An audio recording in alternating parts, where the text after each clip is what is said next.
வணக்க மக்களே.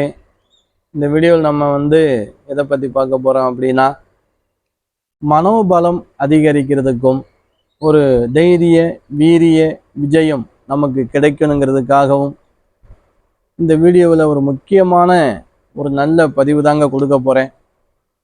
அதாவது நீங்கள் இருந்த இடத்துல இருந்து இந்த சக்தியை பெறலாம், எந்த ஒரு மாற்றமும் இல்லை. இது எப்படி சம்மந்தப்பட்ட பூஜை அப்படின்னா, உங்களுடைய ஜீவாத்மாவும் உங்களுக்கு பிடிச்ச தெய்வ அந்த பரமாத்மாவும் இணைந்து பூஜை செய்யக்கூடிய ஒரு அற்புதமான ஒரு சக்தி வாய்ந்த வழிமுறை தான் இது. இப்போ சிலருக்கு உடல் சோர்வு இருந்துக்கிட்டே இருக்கும், இல்லை மன குழப்பங்கள் அதிகமாக இருக்கும், ஒரு சரியான முடிவு எடுக்க முடியாது, இல்லைன்னா ஏதேனும் அடிக்கடி உடல் தொந்தரவுகள்,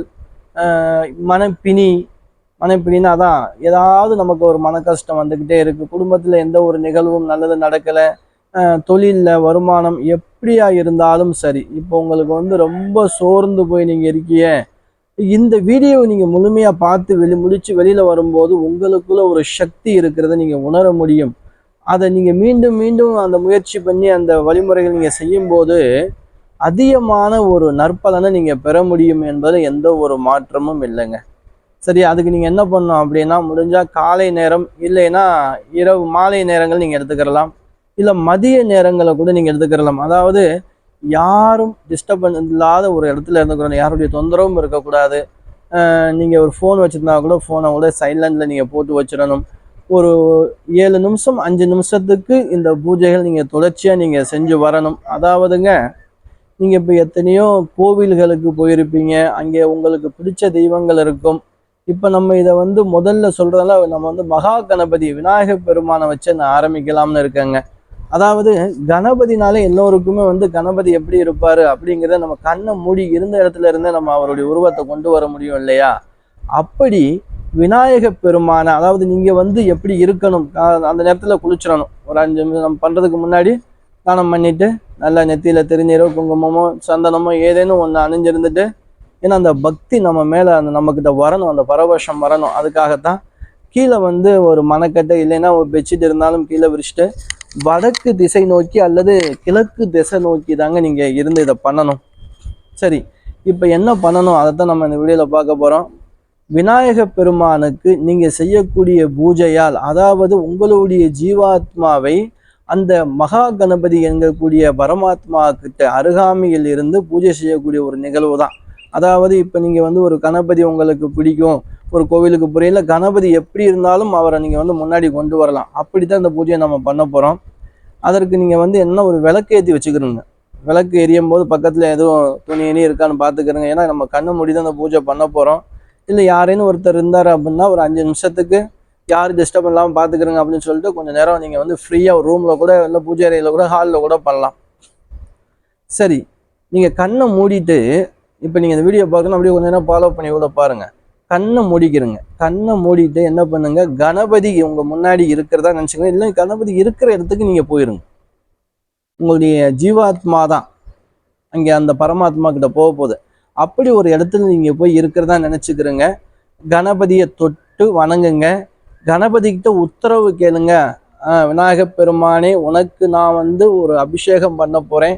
எனக்கு மன ஆற்றல் மனசக்தி, உங்களுக்கு என்ன குறையா இருக்கோ அந்த குறையை எனக்கு நீக்கி கொடுக்கணும், அதுக்கு மனோபலமும் தைரியமும் வேணும் அப்படின்னு பிரார்த்தனை பண்ணிட்டு, அவர் எப்படியா இருந்தாலும் இடுப்பில் ஒரு துணி கட்டியிருப்பார். அந்த துணியெல்லாம் எடுத்துட்டு அவருக்கு கொஞ்சோண்டு எண்ணெய் காப்பு சாத்துறதா நீங்கள் நினச்சிக்கிறங்க. எல்லாமே உங்களுடைய மனசு தான், அந்த ஜீவாத்மா தான் எல்லாமே பண்ணுது. அதை செயல்படுத்துறது உங்களுடைய எண்ணங்கள். சரிங்களா? அப்போது நீங்கள் கண்ணை மூடிட்டு தான் இதை நீங்கள் பண்ண முடியும். நான் கண்ணை திறந்துட்டு வீடியோ சொல்கிறேன் உங்களுக்கு தெரியணுங்கிறதுக்காக. நீங்கள் கண்ணை மூடிக்கிறங்க. அவருக்கு எண்ணெய் காப்புலாம் நல்லா சாத்துங்க. சாத்திட்டு பக்கத்தில் எல்லா அபிஷேக பொருள் உங்களுக்கு என்னென்ன பிடிக்குமோ வைங்க. நான் சொல்கிறது இப்போ உங்களுக்கு ஒரு விளக்கமாக நான் சொல்கிறேன். நான் ஒரு குடத்துல ஜலம் வச்சுருக்கேன், தேன் வச்சுருக்கேன், பால் வச்சுருக்கேன், தயிர் வச்சுருக்கேன், இளநீர் வச்சுருக்கேன், சந்தனம் பன்னீர் முதற்கொண்டு எனக்கு இருக்குது. நிவேதான பொருள் எனக்கு சுண்டல் மோதகம் வெண்பொங்கல்லாம் வச்சுருக்கேன். இப்போ நான் எப்படி பண்ண போகிறேன் அப்படின்னா, எண்ணெய் காப்பை சாத்திட்டேன், தண்ணி ஊற்றி அவருக்கு அலம்பிட்டேன். அதுக்கப்புறம் என்ன பண்ணுறேன், தேன் ஊற்றுறேன். இப்போ நம்ம அதுக்கு முன்னாடி கதவப்பொடி மஞ்சள்னா இருக்குது. நான் சுருக்கமாக உங்களுக்கு சொல்கிறேன். நீங்கள் எப்படி வேணுமாலும் அபிஷேகத்தை நீங்கள் சேர்த்துக்கலாம். தேன் ஊற்றி அவருக்கு அபிஷேகம் பண்ணுறதா நினச்சிக்கிறேங்க. அவருக்கு ஒரு சந்தன குங்குமம் போட்டு வச்சு ஒரு தீபாரணை காட்டுங்க, பெல்லு வசிச்சுக்கிட்டு தீபாரணை காட்டுற மாதிரி வேண்டிக்கிறேங்க. அதுக்கப்புறம் ஜலம் ஊற்றி அலம்பிடுங்க. அதுக்கப்புறம் பால் நல்லா குடமாக எடுத்து பால் விநாயகப் பெருமானுக்கு பால் ஊத்துறதாவும் நினச்சி வேண்டிக்கிறேங்க. அந்த பால் முழுக்க அந்த விநாயகப் பெருமானுடைய சிலையெல்லாம் வளைஞ்சு வர்றது மாதிரி மனசார நினச்சிக்கிறேங்க. ஏன்னா இதுக்கு மனோபலம் அதிகரிக்குங்க. ஊற்றிட்டு அதில் வந்து ஒரு அதே மாதிரி சந்தன குங்குமம் வச்சு ஒரு பூ வச்சுட்டு தீபாரணை காட்டிக்கிறேங்க. காட்டினதுக்கு அப்புறம் அதுல இருந்த பால் இருக்கு இல்லையா, அந்த பாலை எடுத்து நீங்க தீர்த்தமா சாப்பிட்டு கையை அலம்பிக்கிட்டு திருப்பி என்ன பண்ணுங்க, தயிர் இருக்கும், அந்த தயிர் எடுத்து அவருக்கு அபிஷேகம் பண்றதா வேண்டிக்கிறேங்க. நினச்சிக்கிறேங்க. நினச்சிட்டு அபிஷேகம் ஃபுல்லாக தயிர் ஃபுல்லாக அவர் மேலே நல்லா சாத்துங்க. சாத்திட்டு ஒரு பூச்சரத்தை போட்டு அவருக்கு ஒரு சந்தனம் போட்டு வச்சு தீபாரணை காட்டுங்க. காட்டினதுக்கப்புறம் நல்லா தயிர் இருக்குள்ள நல்லா அவரை பிடிச்சி நல்லா ஃபுல்லாக உங்கள் கையால் தேய்ச்சி எடுக்கணும். அதுக்கப்புறம் ஜலம் ஊற்றி தண்ணி ஊற்றி நல்லா ஃபுல்லாக அலம்பிடுங்க. அலம்புனதுக்கப்புறம் இளநீர் இருக்கும், இளநீரை சீவி வச்சுருப்பாங்க. அப்படி தான் நம்ம நினச்சிக்கிறணும். அது சீவி இருக்கும், அதை ஓப்பன் பண்ணிவிட்டு அதில் ஒரு குடத்துலேயே ஒரு செம்புலேயே ஃபுல்லாக ஒரு 5-6 இளநீர் 10 இளநீர் என்ன 50 இளநீர் கூட நீங்கள் ஊற்றிக்கிறலாம். உங்களுடைய எண்ணம் பிரதிபலிப்புக்கு தயத்தவாறு ஊற்றிட்டு அந்த இளநீரை நல்லா குளிர விநாயகப் பெருமானுக்கு ஊற்றிட்டு அதே போல் சந்தன குங்குமம் போட்டு வச்சு பூச்சரம் போட்டு தீபாரணை காட்டுங்க. அதுக்கப்புறம் அவரை தொட்டு வணங்கிட்டு அதுக்கப்புறம் நமக்கு வந்து சந்தனம் இருக்கிறது, சந்தனத்தையும் அதே போல் கரைச்சி அவருக்கு அபிஷேகம் பண்ணிட்டு ஒரு குங்குமம் போட்டு வச்சு பூ போட்டு தீபாரணை காட்டுங்க. அதுக்கப்புறம் அந்த சந்தனத்தை எடுத்து வச்சு உங்கள் நெத்தியில் இட்டுக்கிறீங்க. உங்கள் குடும்பத்தில் யாராவது இருக்கிறதா இருந்தால் கூட அவங்களுக்கும் எடுத்து நீங்கள் வச்சு வரதா மனசார வேண்டிக்கிறீங்க. அந்த எண்ணங்களை பிரதிபலிச்சுக்கிறீங்க. அதுக்கப்புறம் பன்னீர் இருக்குது, அந்த பன்னீரை எடுத்து நம்ம என்ன பண்ணுறோம், அவருக்கு ஊற்றி அபிஷேகம் பண்ணிவிட்டு நல்ல இடங்கள்லாம் தொடச்சி விட்டு புது வஸ்திரம் அவருக்கு சாத்தி பொட்டெல்லாம் வச்சு அலங்கரித்து நீங்கள் வெள்ளி கவசம் சாத்துறதாவும் நினச்சிக்கிறலாம், இல்லை தங்க கவசம் சாத்துறது, இல்லை அப்படியே கூட நீங்கள் அலங்காரம் பண்ணி அருகம்புல் மாலையால் அவரை அலங்கரிக்கிறிய, பூ மாலையால் அலங்கரிக்கிறிய, அவருக்கு நல்ல புஷ்பங்கள்லாம் வச்சு வாசனையான ஊதுபத்தி கொளுத்தி வச்சு ஒரு வாழை இலையை நல்ல நுனி வாழை இலையை நல்லா விரித்து அதில் வந்து மோதகம் கொல்கட்டை அதிகமாக வைங்க, சுண்டல் வைங்க, வெண்பொங்கல் எல்லாமே வச்சாச்சு, தேங்காய் பழமும் வச்சாச்சு, வெத்தலை களிப்பாக்கும் அவர் பக்கத்தில் வச்சாச்சு. வச்சுட்டு விநாயகப் பெருமானே என்னுடைய பூஜையை ஏற்றுக்கிறங்க, என்னுடைய ஆத்மார்த்தமாக என்னுடைய ஜீவாத்மா உங்களுக்கு செய்யக்கூடிய பூஜையை ஏற்றுக்கிறங்க அப்படின்னு சொல்லி நல்ல மனசில் வேண்டிட்டு மணி அடிச்சுட்டு உங்கள் கையாலே நீங்கள் என்ன பண்ணுங்க, நிவேதானம் பண்ணுங்க. பண்ணும்போது உங்களுடைய குறைகள் எல்லாம் நீக்கப்படும்.